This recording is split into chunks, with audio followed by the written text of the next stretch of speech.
में ऐसा ना करे के माई बाबू की इज्जत था कि भागे खाते संगे तैयार आता ने रहे भाई इस कुलिया के मिलत पिछुआ आता ने ना एक और बात सुन लो कि रात्रि में आवत बसवार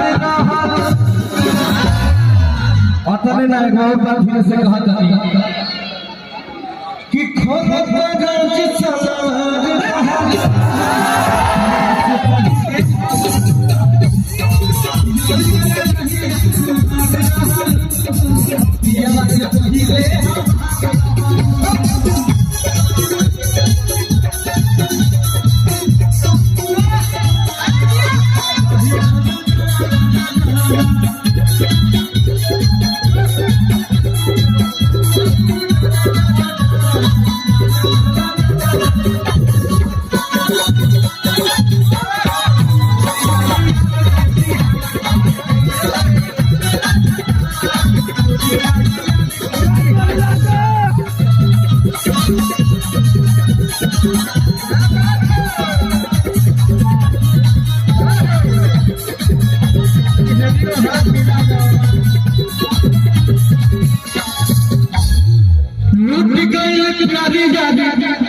अच्छा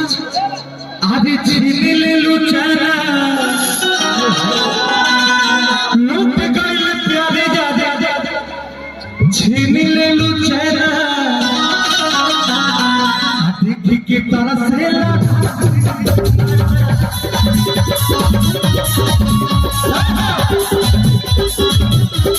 लुट गए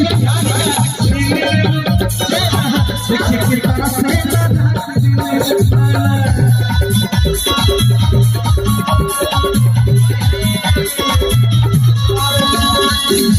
तेरे चाहते हैं हम वो पीछे वाला गलत बनाने के। अरे आ गए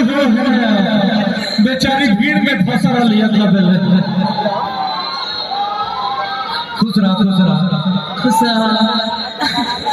तोहरा से बेसी भगवान करे हमेशा भरल पूरा रहा ये बात छी सुनी ये खाली हमार बुराई सुनती एक बार जोरदार ताली गोरी तोर चुनरी में ही है देखले वाला कैसे क्या कहत रहो आजा तोहरा से बेसी सितम सहता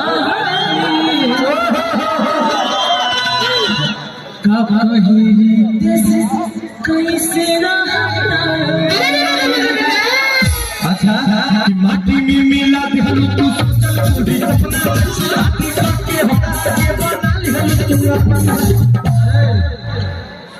कि माटी में मिला दिहलु तू सोचल कुली सपना शादी करके चश्मा वाला के बना लिहलु तू अपना अरे भैया के दिल के का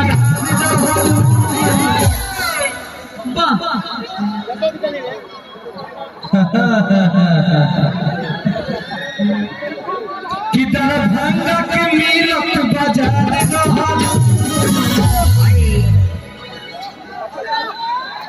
एगो और बात सुनो आराम से धीरे हाला ना कर तो सुनाई कि दरभंगा के मिलत बाजार और सुनाई